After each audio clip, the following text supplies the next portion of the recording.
week simply by the fact that Ben Roethlisberger is back. The Steelers are currently 4-0 right now with Roethlisberger under center, and it's a much different team compared to what we saw last year. They were a team that went 8-8 last season, essentially off the back of that defense that was getting to the quarterback, creating turnovers, whether it be interceptions, fumbles. They were just creating a lot of pressure.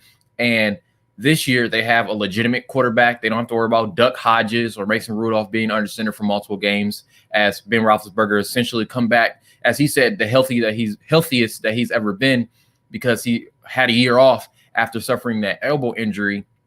And this is obviously a big season with him. Being 38 years old, there was some questions about, his ability, but he's led his team so far to a 4-0 start. They're on top of the AFC North, which is huge for them. And also by the fact that he's thrown 10 touchdowns compared to only one interception. That's something that, you're going to carry over as much as possible and for as long as you can, because it's huge when your quarterback that's, basically on the back end of his career is able to help provide solid play, not turn the ball over, and allow that defense really to limit opposing teams to not that many points. And I can say roughly, they're about one of the top defenses in the league right now, primarily because of what they can do in terms of limiting you in the pass, but also they're very good in the run. So let's go ahead and just talk about the Steelers right now. Currently, they have the number one run defense in the NFL, and that can definitely be attributed to the play of Cameron Hayward and Stephon Tuitt. Now, those are two of the better interior defenders in the league, and you can definitely expect them to, be a problem for the interior of that Browns defense, seeing by the fact that they use a 3-4 base defense where they use their outside linebackers essentially as rushing linemen or stand-up linebackers. So you look at TJ Watt and Bud Dupree as two players that are coming off the edge that'll be essentially consistent pressure against the Browns in that offense. When you look at what they can provide in terms of versatility, we have stand-up rushers and then interior down defensive linemen. They're a team that likes to use 5 rushers on a consistent basis, and they also blitz more than any other team in the league, and that can definitely cause a problem for the Cleveland Browns offense, especially Baker Mayfield. He has had some trouble so far this season with finding consistency within the pocket, but we're just hoping that this week that he limits his turnover-worthy plays to keep the Browns in this game. Because so far this season, the Browns have played well due to the fact that they've been able to create turnovers. And turnovers give your offense more opportunities to score, and the Browns have been advantageous of those turnovers and scoring a touchdown on essentially any interception that they've got so far this season, or at least scoring points. And you look at Myles Garrett, what he's been able to do, having 3 straight games with strip sacks and just getting to the quarterback. Last week didn't have a strip sack, but he was able to get to Phillip Rivers to cause a safety, the first ones the Brown has had in a few years. And, you can't count on always having turnovers each week, because what if you play a quarterback, in this scenario, Ben Roethlisberger, who doesn't turn the ball over often? And in that scenario where you're not getting turnovers, whether it be an interception or a forced fumble, you have to play consistent defense. And this is an issue that the Browns secondary has struggled from so far this season, is the fact that they're not consistent on the back end. Now, you look at the fact that they're missing Carl Joseph and Rodney Harrison in that strong safety position on the back end. Now, Sheldrick Redwine is going to have his first start of the season. That's going to be a question mark in terms of, will he be able to duplicate the play that he had last week against the Colts? And in his first play of the game that he was in, he intercepted Phillip Rivers. So, can they find some consistency in the back end? Will Andrew Sendejo step up and have a big game, which Joe Woods, the defensive coordinator, needs from him, by the fact that they're missing players in that secondary, and he's that veteran that they want to count on to make sure people are lining up and being in the right spots.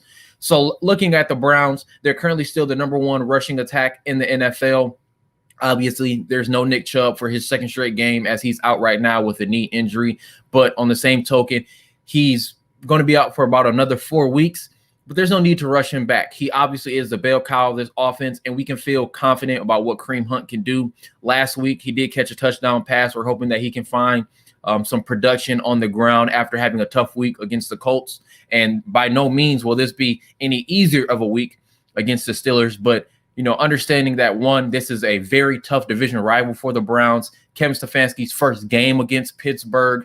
This is one of those situations where you come out with your best plays early and often, and you try to make a statement in this game. And then you look at their defense. They're currently 5th in the league in terms of limiting rushing attacks. So the Steelers offense, that's only 16th in the league in rushing with barely over 550 yards. This is an opportunity for them to limit the run game. Also, on the same token, doing that means the secondary is going to have to step up. But in a situation that the Browns defense can limit the Steelers run game, that gives a little bit more opportunity for Olivier Vernon and Myles Garrett to get after the quarterback. Definitely something that's going to be huge. And if that Browns defensive line is able to get pressure on Ben Roethlisberger to potentially, coerce him into making a mistake. So looking at the injury report this week, there are a lot of players on the injury report for the Browns. Currently, only 3 players are out. Ronnie Harrison, he's currently in concussion protocol after suffering a concussion last week against the Colts. He will be out for this game. Carl Joseph is also still dealing with a hamstring injury. He will be out again. Sheldrick Redwine will be stepping up in their place, as both the strong safeties from last week will be out this week. Also, another big starter that's missing this week, Wyatt Teller, the right guard. He's out with a calf injury. He's currently week to week. In his place, Chris Hubbard will step in. He did step in for him last week after he went down with that calf injury against the Colts. So it will be important to monitor the performance of Chris Hubbard this week, and how he plays will be very important, because when he stepped in at right tackle for Jack Conklin back in week 2, he performed well, especially in pass protection, but he has not performed the best when it comes to playing on the interior, where he's actually more suited to play. But can he step up in a big moment? This is really important. One, it's a game where he goes against his former team, being a former Pittsburgh Steeler, and can he step up against that essentially dominant interior with Stephon Tuitt, Tyson Alualu, and Cameron Hayward on the interior of that Steelers defensive line. You look at punter Jamie Gillen. He suffered a groin injury. He's listed as questionable. That happened back on Thursday. Jarvis Landry, who's dealing with both a hip and ribs injury, he's questionable this week. Baker Mayfield, they have him down as a chest injury. He's questionable. Now, this is something that's really important about Baker Mayfield. In the situation that he's not able to go, the team will have to turn to Case Keenum. And this is also a difficult situation. If Case Keenum, God forbid, he gets injured, the Browns don't have a third quarterback active this week due to the fact that Kyle Lauletta was going through COVID testing protocol, and he wasn't able to take another test today and travel with the team. So if the situation that Mayfield either, isn't able to continue, or Case Keenum is injured at any point in the game, the Browns say, or Kevin Stefanski does say, that they have an emergency contingency plan in place in a situation that they have to go to a third quarterback. Just know that there's not an official third quarterback on the roster for this week. Larry Ogunjobi is also questionable with the abdomen injury. Olivier Vernon, who's seemingly always on the injury report, is questionable with the groin injury. And then Odell Beckham, he's listed as questionable after having an illness this week. On the positive note, all COVID tests across the NFL came back as negative, and we will have football, especially with Odell Beckham. That was one of the things they were monitoring, as he was sent home early with a illness, just making sure they took the necessary precautions to limit any transfer of sickness.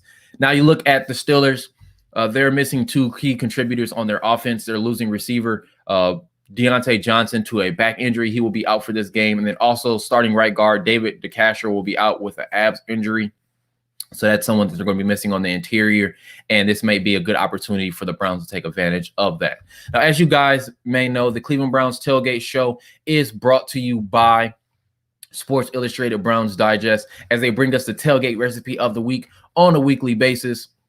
And this is going to be huge, for us.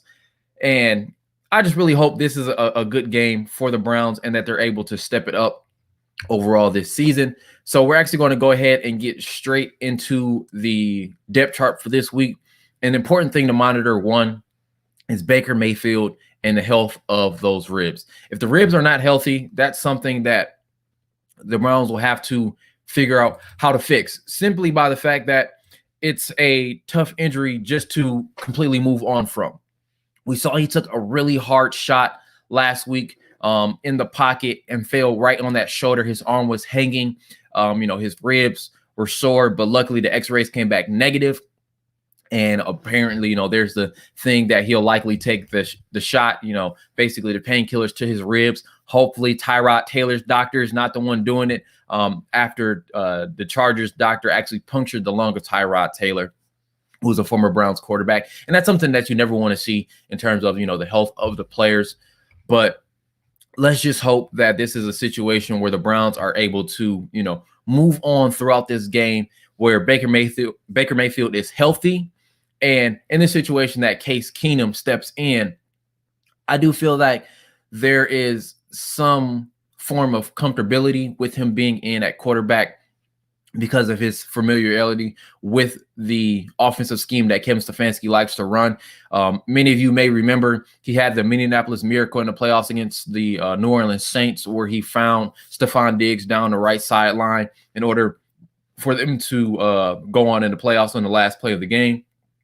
And he performed extremely well, actually made it to a Pro Bowl that season, which was his best season of his career. And he's shown the ability to make plays when needed. Obviously, didn't have the best of seasons last year with Washington after being replaced by Dwayne Haskins.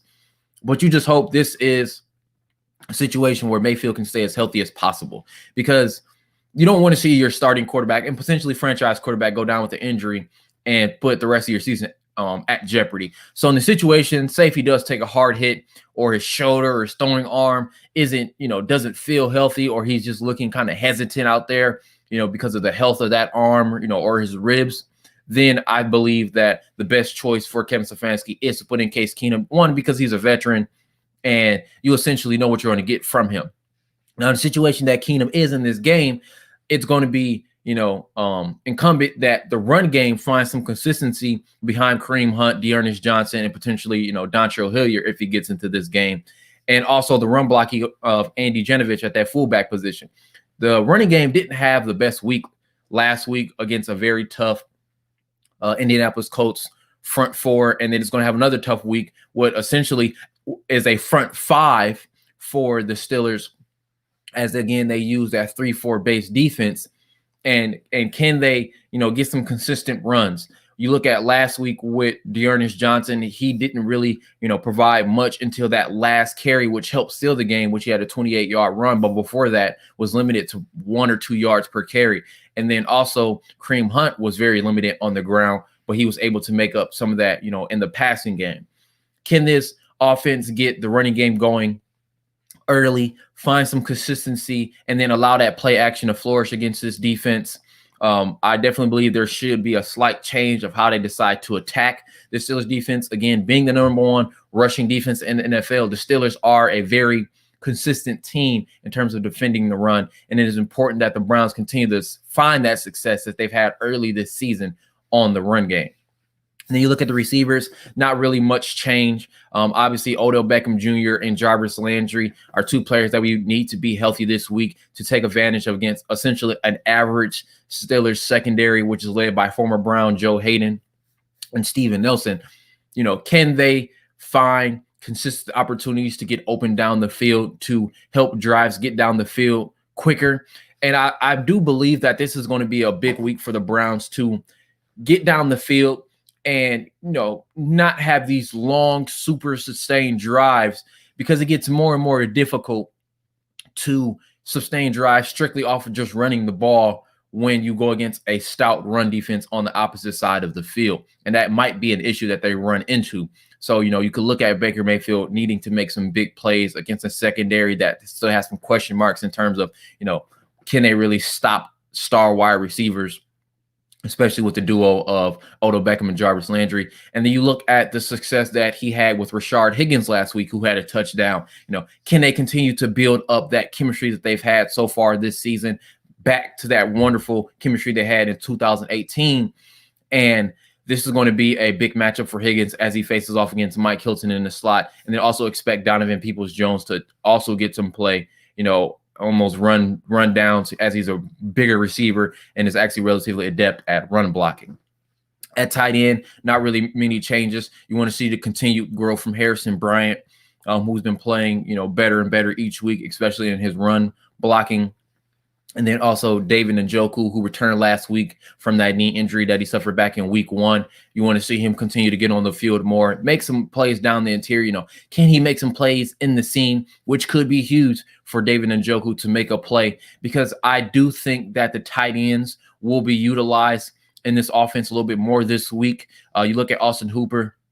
He had, a lot of more targets than he has up to any point this season last week. And you want to see the tight ends get more involved, because those are players that can definitely take advantage of a defense that gets over aggressive in terms of trying to get to the quarterback with TJ Watt and Bud Dupree.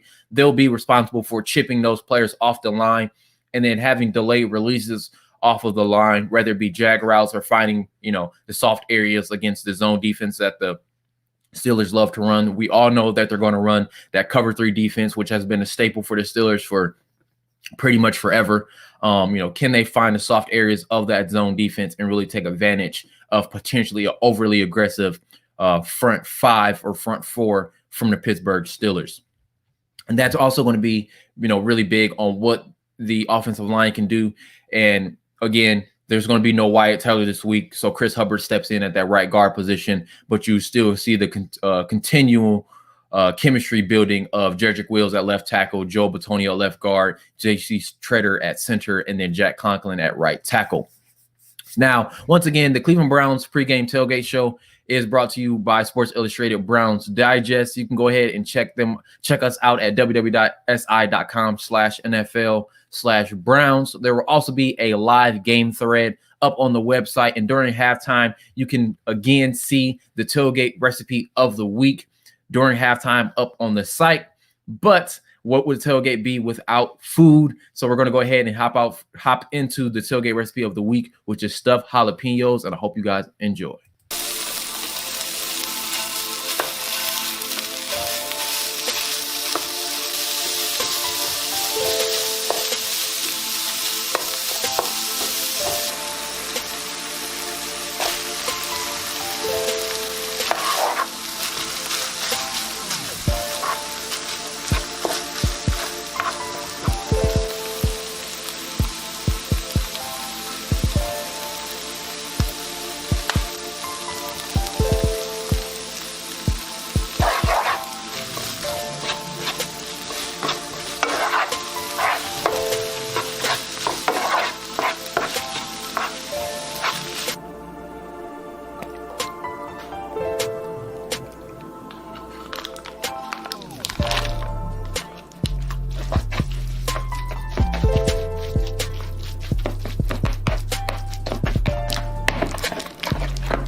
And that's stuffed jalapenos for the tailgate recipe of the week. So you can check that out on the Browns Digest website during halftime. That will be available. So let's go ahead and continue into the depth charts for these Cleveland Browns.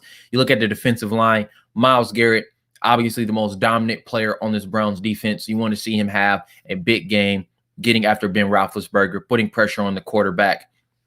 And again, this is going to be a huge game for him because, one, this is his first game back versus the Steelers since the whole Mason Rudolph helmet incident.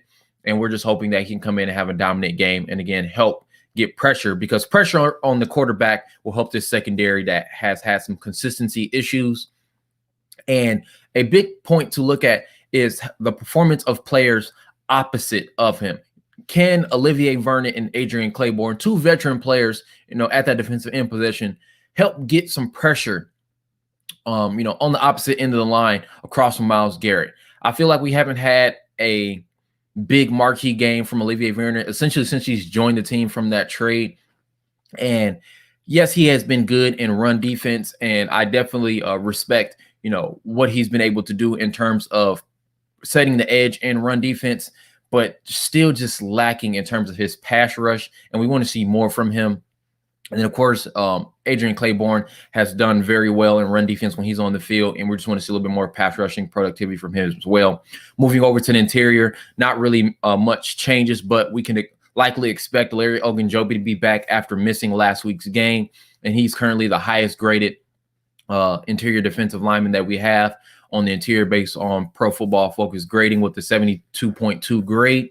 And he also has the highest run deficient grade with the 83.7. Then you look at Jordan Elliott, who stepped in for Larry Ogunjobi last week, provided some consistency in terms of his pass rush on the interior. Kind of struggled last week in terms of run defense, but again, it's nice when you can get pressure up the middle, because that is actually one of the hardest things for quarterbacks to deal with, is pressure right up the middle, right in front of their face. But again, Big Ben, just being a bigger quarterback, has been relatively strong in the pocket, being able to get off of offensive linemen. So that is going to be huge that if the interior of this Browns defensive line is able to get their hands on Big Ben, it's to not let him go, let him scramble out of the pocket, because that is where he makes a lot of his plays out of the pocket after the play breaks down. Looking at the linebackers, Mack Wilson, who's been, again, slowly coming back from that hyperextended knee that he had back in training camp, he's likely going to be starting this game again as they just try to, get him back into the flow of the game. And then at the Mike back position, you look at BJ Goodson, and at Sam, a strong side backer, you have Sione Takitaki. Backing up Wilson and Sione Takitaki, he kind of rotates between both the Will and Sam, and is more used in passing situations, is linebacker Malcolm Smith, who is not so quietly been the best linebacker for the Browns so far this season. He's been playing extremely well in coverage, which has been an issue for this linebacking core of the Browns, and he's definitely a player that you want to see on passing downs. I would personally like to see a little bit more consistency from BJ Goodson in his pass coverage. Both of them will likely be tasked with covering either Vance McDonald or Eric Ebron, the two tight ends that the Steelers like to employ. Can they step their game up and be able to provide just a little bit more in terms of their pass coverage? That'll be important. Looking at the cornerback position, you have Denzel Ward, Terrence Mitchell, essentially two players that have been consistent starting on the outside. Likely Kevin Johnson will be the slot corner for this week. And you have Tavierre Thomas and MJ Stewart, who's both used, in different roles. MJ Stewart has been used with success in terms of rushing the passer, blitzing out of that nickelback position. And then Tavierre Thomas still has the most snaps at the slot. He's mostly used in dime packages, and then also is a very good special teams player. And then the biggest change is Robert Jackson being promoted to the active roster now with Greedy Williams on injured reserve. He's likely to be your third outside corner for the week. Now, the biggest thing with the back end of the secondary, you have Sheldrick Redwine, who's now stepping in for Carl Joseph and Ronnie Harrison, who are both out this week. He'll be the starting strong safety for this week. And can he provide, consistent coverage? We know he can be a sure tackler after playing that free safety role last season. But I feel that if Sheldrick Redwine is able to have a big week after Carl Joseph and Ronnie Harrison are, healthy, could potentially be that player to replace Andrew Sendejo in the back end, because Sendejo has struggled in coverage so far this season. And I believe there needs to be a change. And this may be the week where Sheldrick Redwine is able to develop trust with Joe Woods on the back end of that secondary and really allow him the freedom to put out the best personnel rather than just the veteran player that he believes needs to be out there, because Andrew Sendejo has struggled so far this season. To back up Redwine, Elijah Benton was activated from the practice squad. He's an undrafted rookie that has a lot of athletic ability. In the situation that, Redwine or Sendejo goes down, him or Javante Mofat will be the player that will come in the secondary, but hopefully they are able to stay healthy. Moving over to the Pittsburgh Steelers and their depth chart, Starting quarterback, Ben Roethlisberger, he's backed up by Mason Rudolph and Josh Dobbs. Their starting running back will be James Conner, backed up by Benny Snell, the man most famously known for the spinner mouthpiece. And then Jalen Samuels is essentially a third down pass catching running back out of the backfield. The receivers, which are huge for them, we all know Juju Smith-Schuster, and then the man, the myth, the legend out of Notre Dame, Chase Claypool, had 4 total touchdowns last week, so it'll actually be huge that the Browns are able to keep him under control. And he's an extremely big receiver who played tight end back in college. I believe he's around 6'4", 6'5", has decent speed as well. So we definitely got to, make sure that we keep Chase Claypool, under wraps during this game. He's backed up by Ray McLeod. And then in the slot, they have James Washington. Moving over to the tight end position, they're starting tight ends as they do run 12 personnel will be Eric Ebron and Vance McDonald, backed up by Zach Gentry. Their offensive line, left tackle Andrew Villanueva has been a staple of that Pittsburgh Steelers offensive line. Left guard Matt Feller, center Marquise Pouncey, right guard Kevin Dotson will be stepping in for the injured David DeCastro, who's actually Dotson has played more snaps so far this season than David DeCastro. So this may be an opportunity for the Browns to take advantage of it, but also on the same token, he's played a fair share of snaps with DeCastro being out. But again, they're just missing that all-pro right guard in David DeCastro. And then the right tackle is Chukwuma Okafor.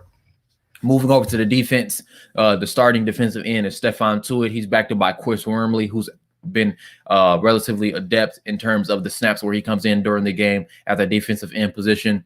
For the defensive tackle, you have the all-pro Cameron Hayward, and he's backed up by Carlos Davis. And then at nose tackle, you have the highest-rated interior defensive lineman in the league, and Tyson Alualu. He's backed up by Isaiah Buggs. Looking further, now this is going to be a left outside linebacker and right outside linebacker, but they're essentially edge players lining up at the stand-up position on the edge of the offensive line. You have TJ Watt, who's the highest-rated edge defender in the league currently, and then you have Bud Dupree opposite of him. And then in the interior at that linebacker position, mostly responsible for coverage, is going to be Devin Bush and Vince Williams. They're backed up by Robert Spillane, Marcus Allen, and Ulysses Gilbert. Looking at their secondary, you have former Browns cornerback Joe Hayden, Steven Nelson, and then at the slot position, you have Mike Hilton. They're backed up by James Pierre, Justin Lane, and Cameron Sutton. And then their starting strong safeties will be Terrell Edmonds and Mika Fitzpatrick. They're backed up by veteran Sean Davis, who plays both safety positions, and Jordan Dangerfield. Now, moving over to the schemes this week, the Browns still running that 12 personnel. We expect more tight ends on the field. I believe the scheme will definitely take a change this week, understanding that they're likely going to be expecting a lot of blitz coming from the Steelers defense. You could see more screens to the running backs and more dump-offs to the tight ends early on, getting the ball out quick.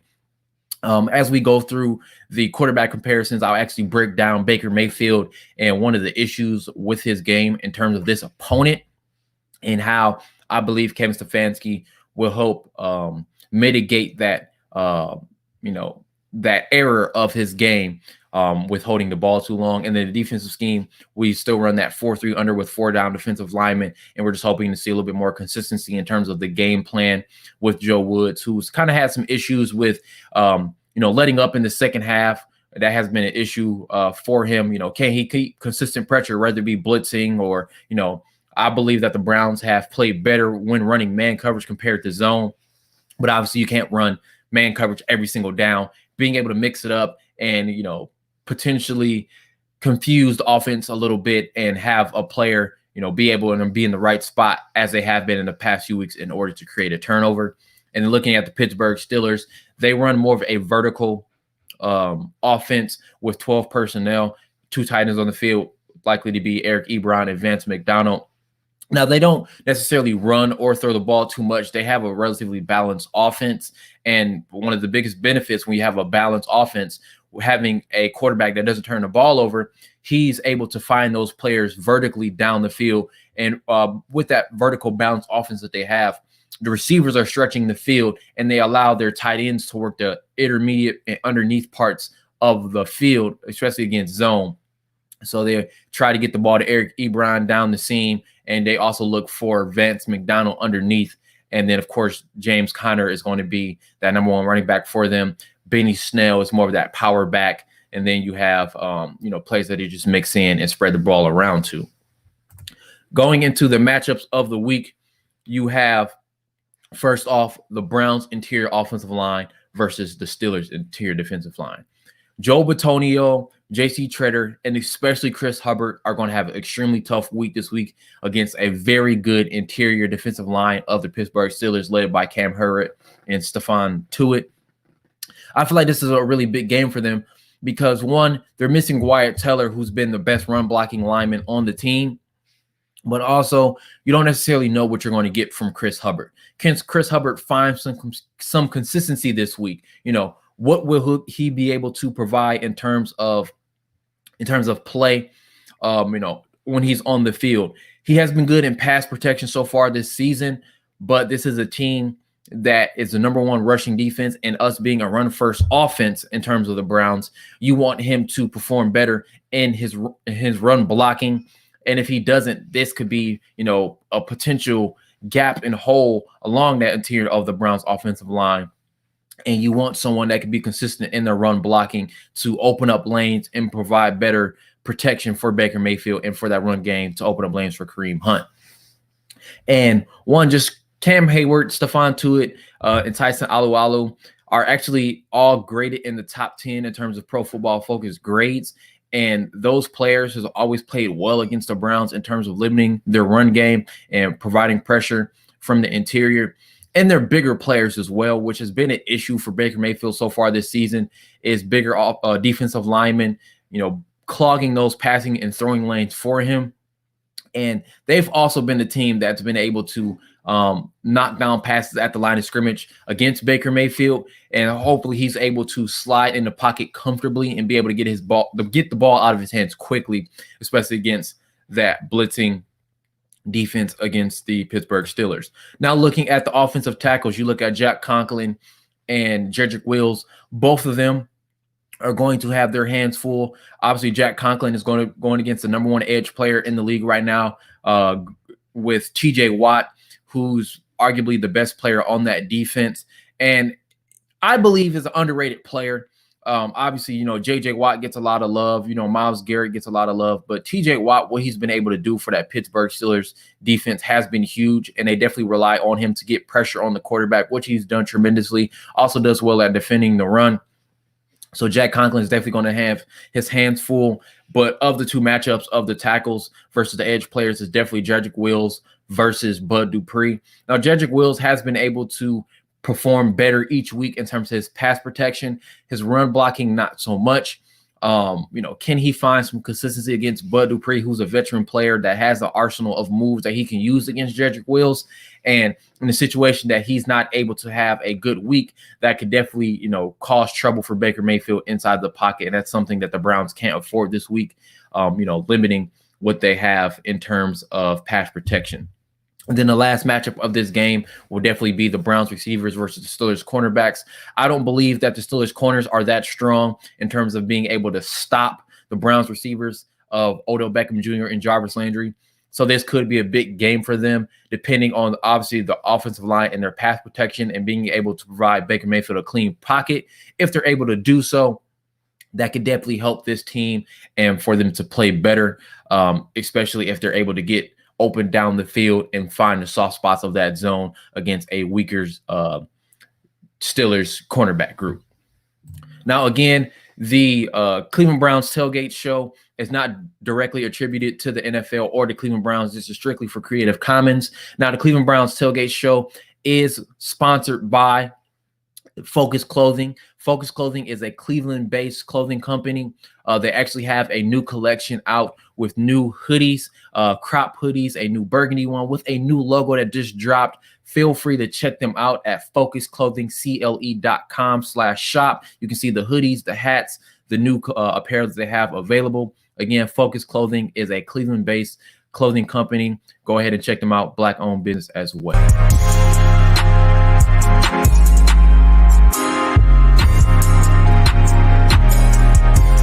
Who said that t-shirt was only for the summer?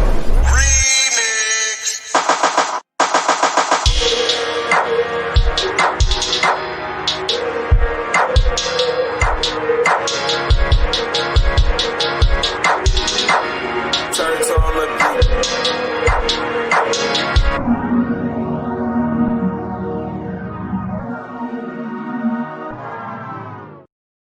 Again, that's Focus Clothing. Go ahead and check them out on social media. That's Focus Clothing, CLE, on Instagram and Facebook, or you can follow them on Twitter at Focus CLE. So let's go ahead and get into this comparison. Looking at the quarterbacks, you have Baker Mayfield versus Ben Roethlisberger. Obviously, this is a huge matchup as, again, Ben Roethlisberger going towards the back end of his career and Baker Mayfield trying to answer questions if he is a franchise quarterback or not. You look at Baker Mayfield last week, went 21 for 37 for 247 yards, had 2 touchdowns, but again, 2 interceptions. Actually had his lowest quarterback rating of the season since week 1. His PFF grades are currently going up a little bit, but still towards the bottom half of the league. But that's something that hasn't been an issue thus far, again, because the Browns have been a run-first team, and he's made the smart plays on play actions. Obviously, his interceptions have been just when he makes the wrong read, either throws a ball too late or throws a ball too high. We want to see him be a little bit more consistent in terms of finding throwing lanes within the pocket, and then just continue to deliver the ball timely on play action and being able to trust his eyes and throw to all 3 levels of the passing game when they are doing play action. And one of the things to look at too is the fact that Baker Mayfield has been holding the ball for 2.91 seconds, which is the longest time to throw in the NFL, which is definitely an issue for a team that loves to blitz. You look at the fact that they typically use 5 rushers to get pressure on the quarterback, and they're able to disguise and, use schematic pressures against the offensive line to get to the quarterback, looking at the Pittsburgh Steelers defense. And when you face a team that loves to blitz, you need to get the ball out early. That's why I believe Kevin Stefanski will utilize the screen game this week and have Baker Mayfield get the ball out of his hands quickly. It was something that they used last year when they played in Cleveland, and they were able to find success with, whether it be RPO and just getting the ball out of Baker Mayfield's hands as quickly as possible. And if they're able to do that, I definitely believe it's something that will help, grow the team grow the offense and be able to find some consistency for Baker Mayfield in terms of his passing. Limiting turnovers, so no interceptions is going to be huge for this game, because the moment you do that, you're giving the ball up to a Steelers offense that hasn't really shown the consistent ability to turn the ball over. And you don't want to give additional opportunities for a offense that's, again, finding its consistency, finding its flow, and they know their identity as an offense. They're going to march down the field with a balance of both the pass and the run. Again, the run game hasn't been the greatest, but Ben Roethlisberger hasn't turned the ball over. And looking at him so far, he's a very careful gambler, with having 10 touchdowns to only 1 interception this season. Last week, he threw for 3 touchdowns, had 125 QBR, which is huge. He's in, the top 15 in terms of offensive grade, according to Pro Football Focus, with the 74.1 grade. But again, he's just a veteran that knows how to make the right play. One with him in interviews saying that this is the healthiest he's been in years. That's huge for him and his confidence, and also what he's able to do. Ben Roethlisberger has always been that player that's been able to make plays outside of the pocket. And when you're healthy and you're not, limping from an ankle injury or dealing with the hip or dealing with the back injury, you're able to escape the pocket cleanly and be able to maneuver around the pocket or maneuver outside of the pocket, with kind of reckless abandon, because you're not injured. And he's a bigger guy, so he's able to take hits, and he's been able to take beatings throughout his career, being tackled or sacked. And when he gets out of the pocket, it's been very detrimental, especially for the Browns defense and their secondary. So it's going to be important that the Browns are able to get pressure on Ben Roethlisberger. So in terms of this quarterback comparison, the edge definitely goes to the Steelers and what Ben Roethlisberger has been able to do this season. And he's just been that player at Heinz Field that has been able to really outclass the Browns. And it's really going to be another game where, how does he find success against the Browns secondary? Moving over to the running back position, you look at Kareem Hunt. Last week, he was able to get a receiving touchdown, was kind of had a different game on the ground, where he was still able to get 70 yards on 20 carries. But again, it was just lacking that big burst play. It was kind of like you had to just keep chipping and chipping and chipping, compared to what we've seen from this Browns offense that's been able to rip off bigger runs between those 1 and 2 yard gains. But if he's able to average, 3-4 yards per carry and just keep the, allow the Browns to allow the, to own the time of possession, run the clock, pound the ball, keep that Steelers offense off the sideline, and really help. Running the ball will help tire out that defense as well as they're on the field more, which will inherently help out the passing game. That can help the Browns in terms of just their overall offensive scheme. And you look at D'Ernest Johnson last week. I mean, he had a game-sealing 28-yard run, but up until that point, he had 7 carries for 4 yards, which, I mean, put it nicely, is horrible. So can D'Ernest Johnson, find some more consistency? Obviously, that run he had in the game was huge, but we just want to see a little bit more from him in terms of, those carries where he's getting more than just 1 or 2 yards, again, against a very stout run defense. And then you look on the opposite side of the field, you look at James Conner. Last week, only averaged 2.9 yards per carry, only had 44 total rushing yards. And he hasn't really been that same player that we saw back in 2018 that kind of took the league by storm a little bit. Obviously, last season, he suffered for some injuries. And injuries really have kind of been the thing that limited him so far early in his career. And I definitely believe with this Browns defense that they'll be able to limit him in terms of their running game. And you look at Benny Snell, he had 7 carries for 19 yards. He's more of that power back. So when he comes in the field, you can almost expect him to run the ball, but he has caught passes out of the backfield. But the player that really is a telltale sign of what they're going to do in terms of the passing game is Jalen Samuels, because when he's been on the game, he's only got 2 handoffs. So when he's in the game, he's either pass blocking or catching a pass out of the backfield. So, when Jalen Samuels comes in for a sub play for a couple plays for the game, you could look for them to throw the ball, whether it be in the screen game or just try to get the ball, down the field vertically with their receivers. But overall, just looking at the running back position, I do feel more confident with the Browns running backs because, one, Kareem Hunt is a number 1 running back. He's definitely the better player compared to James Conner. And then D'Ernest Johnson is a player that has shown the vision and the balance and the power needed to be good in the run game. And I would trust D'Ernest Johnson versus a Benny Snell in terms of the production and what he can provide. So I definitely give the running back group comparison to the Browns. Looking at the wide receivers, this is a group where Jarvis Landry and Odell Beckham has the opportunity to potentially have a big game. You look at Jarvis Landry last week, he had 4 receptions for 88 yards on 9 targets, but had 2 huge drops. And concentration drops are the worst. One, because you expect Jarvis Landry to make those plays, and 2, the drops he had ended drives. So, he definitely talked about that during the week, and that's something that he wants to fix. And I know that's even in the win, something that he thought about is that he had drops on big plays to either sustain drives or keep drives moving. And we definitely expect him to make those plays this week and really to get into the end zone. He hasn't done that so far this season. I do think that this may be a good opportunity for him to get in the end zone. I can see him getting open against Steven Nelson or Mike Hilton, potentially even Joe Hayden. Odell Beckham Jr., who's been playing better and better each game this season.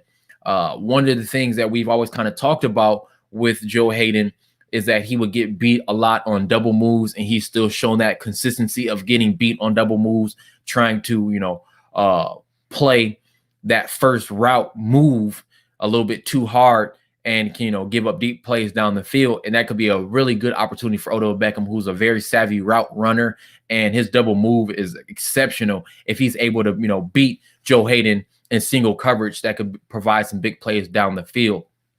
And then, of course, Rashard Higgins has been able to find more consistency, throughout, last week's game, run blocking since Kadero Hodges went down. And you want to see him continue to build that chemistry with Baker Mayfield as that number 3 wide receiver. Looking at the Steelers and what they have, you have one, let's just talk about Chase Claypool.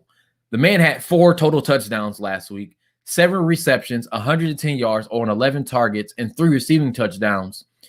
He provided a lot in terms of their pass productivity last week, and the Browns definitely have to limit that. He's a very big receiver that they like to throw the ball to outside of the numbers. He's been getting more play time each week, and he's a player that they like to rely on. And, they're going to continue to go back to him a lot because he's a player that is a mismatch for a lot of teams, especially by the fact because he's so big. So I definitely think that this is going to be a matchup that Terrence Mitchell will have his hands full with. And then also you have Juju Smith-Schuster, who is a very talented receiver out of USC that they drafted out of the second round. Last week only had 4 receptions for 28 yards, but again, is a player with a lot of ability and has a very good skill set that they can rely on to make some plays down the field. And then also they have James Washington in the slot. He's currently graded at a 61.0 inside the slot with a 59.9 receiving grade according to Pro Football Focus. He's a very speedy receiver that actually coming out of Oklahoma State is a vertical threat. Smaller guy, but very speedy. He's a player that also made some big plays against the Browns last season in that week 13 win, where he was just making plays over Greedy Williams down the sideline. And, you don't want a player, of his stature, that's a smaller guy, making high point catches down the sideline against, essentially your starting cornerback. Now, obviously, there's no Greedy Williams this game, but, who's ever guarding him, whether it be Kevin Johnson or Tavierre Thomas out of the slot or on the outside, you want them to, be consistent in their play and not allow him to get open down the field and utilizing that speed. So in terms of just overall the receiver groups, I definitely believe that the Browns have the better receiver group, one led by Odell Beckham Jr. and Jarvis Landry, who's been playing better each week. So I expect him to have a big week against this Steelers secondary. Moving over to the tight end group, you look at Austin Hooper and Harrison Bryant. Austin Hooper last week had his highest target total of the season with 10 targets. And this is I feel like is another going to be a big week for him. One, because his run blocking, which he's graded well at so far this season with the 71.9, you want to see him continue to block well off of the edge. And he's going to be facing up against TJ Watt and Bud Dupree on that edge and being able to chip them hard off the line and passing sets. And then also being able to seal the edge to allow the Browns running game to get some consistency will be huge. So you're going to be looking for that. You look at Harrison Bryant being that H-back, being able to, just catch the ball when targeted, making the smart plays, and to continue to grow as a run blocker, which he's done so far this season. He's definitely going to have his hands full, rather having to block TJ Watt or Bud Dupree. And then on the flip side, you look at the Steelers and their 2 tight ends. Again, they like to run 12 personnel essentially just as much as the Browns do. You have Eric Ebron, who's going to be their number 1 tight end, and then also Vance McDonald, who's been able to make plays, being balanced in terms of his play. When you look at Vance McDonald and what he's been able to do so far this season, he's been grading relatively average, but he's someone that does run block well. He only has a 53.0 run blocking grade by Pro Football Focus, but he's a player that's always been able to be a balanced tight end, inline tight end, especially at that, in terms of blocking and just making plays in the flat or the seam for the Steelers, especially on third and short plays where they like to utilize play action. Now, looking at the offensive line, this is definitely a group that I feel like the Browns have the benefit of having the better group. Obviously, they are missing Wyatt Teller this week. And in that absence of Wyatt Teller, you have Chris Hubbard, who's currently grading at a 74.9, which is for 21st of all interior linemen, which is huge. He has an 82.7 pass blocking grade, which is really big, and a 68.5 run blocking grade. And again, with his grades, they're all above average, especially his pass sets where he's playing better. But just again, in the running game on the interior, something that he struggled with, even going back to his original signing to the team. We want to see him find some consistency, especially going against that interior of the defensive line of the Pittsburgh Steelers. So he definitely has to step up this week. And then we also need a big week from Joel Bitonio and J.C. Treader, both of whom who have graded well in terms of their pass sets, with an 81.8 pass blocking grade for Joel Bitonio and an 85.9 pass blocking grade for J.C. Treader. I definitely believe that the Browns have a very strong, one of the better offensive lines in the league. Obviously, it does stink not to have Wyatt Teller playing this week, but Chris Hubbard has played well, in his absence, and even stepping in at that swing position at the offensive tackle when Jack Conklin was out. Now you look at the Pittsburgh Steelers and their offensive line. Andrew Villanueva has been pretty much a stalwart on the offensive line, making a couple Pro Bowls, and then also just being a consistent player at that left tackle position, protecting whoever is at that quarterback position for their blind side. Currently, he's grading at a 77.1 in terms of pass blocking. Matt Feller has a 79.3 pass blocking grade. Marquise Pouncey has a 70.5 passing blocking grade. Kevin Dotson has an 88.8 pass blocking grade. All those players along the interior and the outside for that Steelers offensive line, they're very good at pass sets, but their run blocking are all below average. So that's one of the reasons that they've kind of struggled in terms of, providing a consistent run game, because of the players that they have are more adept in terms of providing a clean pocket for Ben Roethlisberger. So that's going to be huge for the defensive line of the Browns to step up, make some plays, and not allow them to get too comfortable. One, because the Browns and what they do on the interior is actually very well in terms of creating pressure up the interior and getting to the quarterback quickly as possible. You look at Myles Garrett on the edge as well, getting pressure on the quarterback. So, this will actually be a strength versus a strength in terms of pass rushing productivity for the Browns defensive line and pass protection for the offensive line of the Pittsburgh Steelers. Now, again, the Cleveland Browns Tailgate Show is brought to you by Browns Digest over on Sports Illustrated. You can check the website out at www.si.com/NFL/Browns. Again, my name is Sean Stevenson. You can follow me on social media, both in the top and right-hand corners. I am a weekly contributing writer. I have my own column over on Browns Digest for Sports Illustrated. You can check them out. Also, we are led by lead editor Pete Smith, who gives out daily articles, gives you different topics, whether it be giving opinions about how the team is performing, the impact of the coaches, and also keeping up with transactions, as well as Brandon Little, who provides different content in terms of what the players are doing in their own personal lives. You look at Baker Mayfield investing in the CBD company. That's one of the things that he covers. Gives fantasy outlooks in terms of where you can watch the game, updates on injury reports. So just overall, all the information you need in terms of following the Browns can definitely be found on the website. Again, you can check us out at Sports Illustrated Browns Digest, which is www.si.com/NFL/Browns. Also, feel free to join us for the live game thread that will be going on throughout the game. We'll give live game updates and commentary with myself, Pete Smith, and Brandon Little. So getting back into it, again, this is week 6 as they take off against the Pittsburgh Steelers. Let's go ahead and talk about this defensive line, which is a very huge group for the Pittsburgh Steelers and the Browns. You look at Myles Garrett. Myles Garrett is arguably the best player on the Browns right now, and that's one huge because of the play he's been able to provide at that edge position. Has the highest pass rushing grade of all edge defenders in the league with a 90.1 pass rushing grade according to Pro Football Focus. And then across from him, you have Olivier Vernon.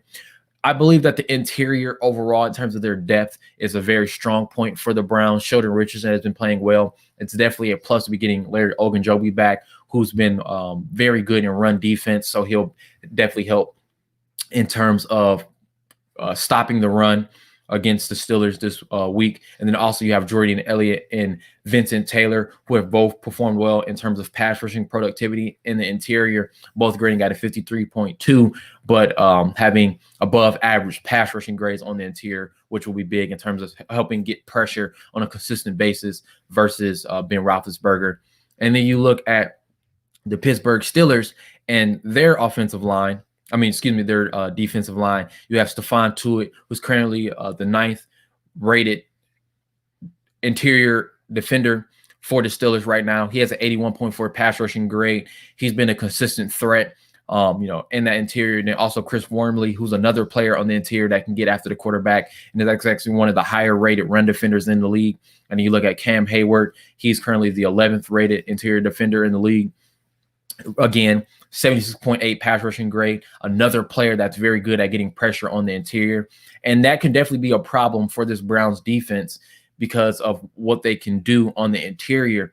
And Baker Mayfield being a smaller quarterback, pressure up the middle is the last thing he wants to see because he needs those passing lanes to slide in the pocket. And in a situation, you have players creating pressure up the middle.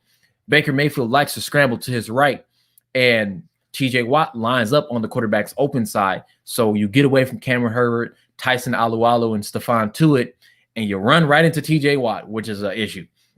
But just overall, they do have a really good group in terms of their defensive line. So I'm actually going to have to give this, keep it on the DL in terms of the who you got. I feel like the advantage goes to the Pittsburgh Steelers just because, the three players that they do use for the interior of that defensive line are very strong at their roles. And then the outside linebacker for the edges are very talented as well. So actually just moving over to the linebacker positions, you look at the Browns again, you look at Mack Wilson, he's been able to come back from that knee injury and find a little bit more consistency, which is definitely big for him because he's a player that the Browns do like to rely on in terms of pass coverage. His run defense hasn't been the greatest, but we have good players up in the front four where he's able to, focus a little bit more on passing sets when he's in nickel packages. You could expect him to be on the field to take out either Sione Takitaki. I would actually like to see a combination of potentially Mack Wilson and Malcolm Smith, which would give the Browns their best coverage linebacker duo versus B.J. Goodson consistently being on the field where he's had some inconsistency in terms of pass coverage in the deep middle. I would like to see more of Malcolm Smith, who's been the best coverage linebacker and overall the best linebacker for this Browns team. Can they find a little bit more consistency in being able to cover tight ends and cover the deep middle of the field? Switching over to the Pittsburgh Steelers and their linebacker group, you look at TJ Watt. Again, the number one rated edge defender in the NFL rushing the passer. He has a 90.1 pass rushing grade, which is fourth highest, an 81.9 run defensive grade, which is third highest in the NFL. So he plays extremely well in both assets of the game. And he's a player that you always have to pay attention to. Expect some double team blocks. Every single play, there needs to be a chip on him. Slow him down as much as possible, whether that be with Austin Hooper, Harrison Bryant, or David Njoku, even Steven Carlson, making sure that they're constantly putting hits on him to slow him down as much as possible. Then opposite of him, you have Bud Dupree, another consistent player that can rush the passer.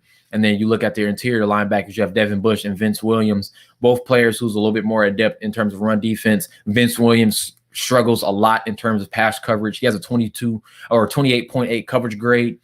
So that's a player that they could likely try to take advantage of with David Njoku or Harrison Bryant in the scene. And then Devin Bush, a very speedy player. He's always around the field and plays relatively well, a little bit above average in terms of pass coverage. This is kind of easy in terms of the linebacking core, especially because of the edge players that they have in TJ Watt and Bud Dupree, for them to have the advantage over the Browns linebacking core that still has some questions that need to be answered. Moving over to the cornerbacks, I believe this is a group that's higher touted for the Browns. You look at Denzel Ward and Terrence Mitchell. Both these players have been playing well, especially Terrence Mitchell. Kevin Johnson, again, is the biggest question mark in terms of the starters at that nickelback role, and not necessarily a question of his talent or his ability, but you expect him to be able to perform better and really run away with that nickelback role, where he's kind of been used as an interchangeable part with Tavierre Thomas and MJ Stewart, which is good, obviously. In dime packages, you want to see other players come in to give the offense different looks in terms of personnel. But Kevin Johnson has a 72.3 coverage grade. You want him to continue to play well, especially in that slot, whether it be guarding Juju Smith-Schuster, potentially Chase Claypool, or James Washington. So, Kevin Johnson is definitely a player that you want to watch this week to see that he can find some more consistency. And also, if Joe Woods, decides to utilize MJ Stewart as a additional blitzer off the edge out that nickel slot role for him, whether he be in dime packages or nickel packages. And then you look at the Pittsburgh Steelers and their corners. You have former Brown Joe Hayden, again, just another veteran player that they play a lot of cover three. So these players are really reacting to the receiver more than anything else as they play their zones. And Steven Nelson is a player that's been playing well in coverage with an above average 66.6 coverage grade. So he's been a player that's been, playing well in terms of covering number two receivers on his side of the field. And then Mike Hilton, who's one of the better nickelbacks in the league. He's a player that they've been able to rely on in terms of covering players out of the slot, and he'll likely be tasked with covering Jarvis Landry and Rashard Higgins out of the slot. I feel more confident of the Browns secondary cornerback group compared to the Steelers and give the advantage to the Browns cornerback group.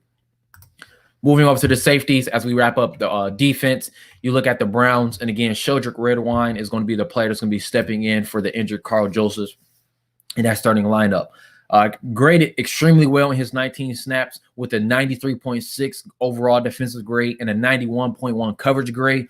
We definitely want to see him continue that consistency this week against the Steelers, being able to be that safety net on the back end, and then also being able to cover tight ends off the line of scrimmage is going to be really big, and being a consistent tackler. And then Andrew Sendejo, the veteran on that back end, has been playing better in terms of run defense. He's now graded at a 60.2, but again, is just struggling in terms of coverage. I just want him to be in the right place. Can he make the right play at the right time and be there on time rather than being a step too late, or even if he's there early, being able to make a play on the ball and, finally make that impact that we've lacked from him so far this season.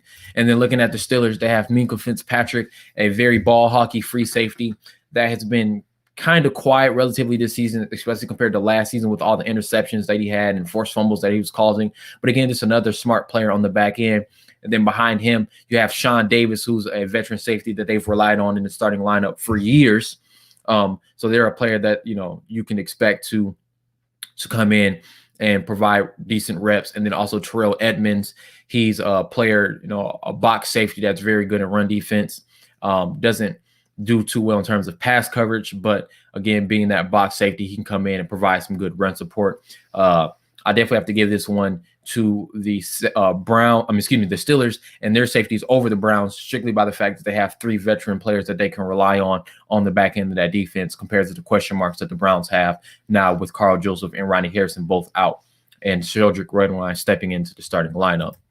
Lastly, looking at the special teams, the Browns have some question marks with Jamie Gillen, one dealing with that groin injury. Cody Parkey has been playing excellent this season, making all of his extra points off his field goals. You want to see him continue to build upon that success. And then Donovan Peoples-Jones at the kick return position. I feel like he hasn't really offered much of a spark in terms of his return game. Hopefully he can, provide something in terms of that. And then also they have Dearness Johnson returning punts. So the special teams unit gave up a touchdown last week, a kickoff return that swapped momentum, which was huge for that game. I expect special teams coach or special teams coordinator Mike Prefer to finally get some consistency out of the special teams unit, especially coverage units, which has struggled. This is going to be a huge week for them. And then you look at the Pittsburgh Steelers and their special teams. They have veterans Chris Boswell and Dustin Colquitt at punter. And then for kickoff returns, they have Anthony McFarland and Deontay Johnson. So it's definitely going to be a huge week for special teams. This one I'm actually going to have to give to the Pittsburgh Steelers, one, because they don't have any question marks regarding the health of their punter. And they have 2 veteran, a kicker and a punter, that have both performed well throughout their career. Lastly, our last topic, the 3 keys to winning the game. You look at the Browns and their offense. They have to get the run game on track. If they can get the run game on track early, where they can make some plays, kind of get this Pittsburgh Steelers defense to not just pin their ears back and constantly just go after the quarterback, that's going to be important. If they're able to do so, I believe they can find, some good plays in terms of the running game and allowing the play action to flourish. Another key, they definitely have to create pressure, one, on the interior, to make Ben Roethlisberger question himself a little bit in the pocket. Like I said, so far this season, he's had 10 touchdowns, only 1 interception. He hasn't turned the ball over, and getting turnovers is what has been the key for this Browns defense and really help propel them to this 4-game winning streak. In order for them to continue this winning streak, they definitely have to get to the quarterback, provide pressure, and potentially create a turnover. And then lastly, the biggest key to winning this game is Baker Mayfield. One, they're going against number 1 run defense, And if they can't run the ball consistently, expect Baker Mayfield to throw the ball over 30 times this game, and he can't be throwing interceptions. You need to see good, quick plays, getting the ball out of his hands quickly. Take advantage of screens. Take advantage of underneath routes to tight ends. If Baker Mayfield is able to get the ball out of his hands quickly, not hold on to the ball, not allow blitz packages to get to him quickly, this can help keep the Browns offense in this game and allow drives to, manifest themselves. That's going to be huge. So those are my 3 keys for the Browns to win this game. It's going to be huge for them, again, for Baker Mayfield and his success, for the Browns to win this game. And right before I give you guys my score prediction, again, the Cleveland Browns Tailgate Show is brought to you by Focus Clothing CLE. Focus Clothing CLE. They are a Cleveland-based clothing company. Go ahead and check them out at focusclothingcle.com/shop.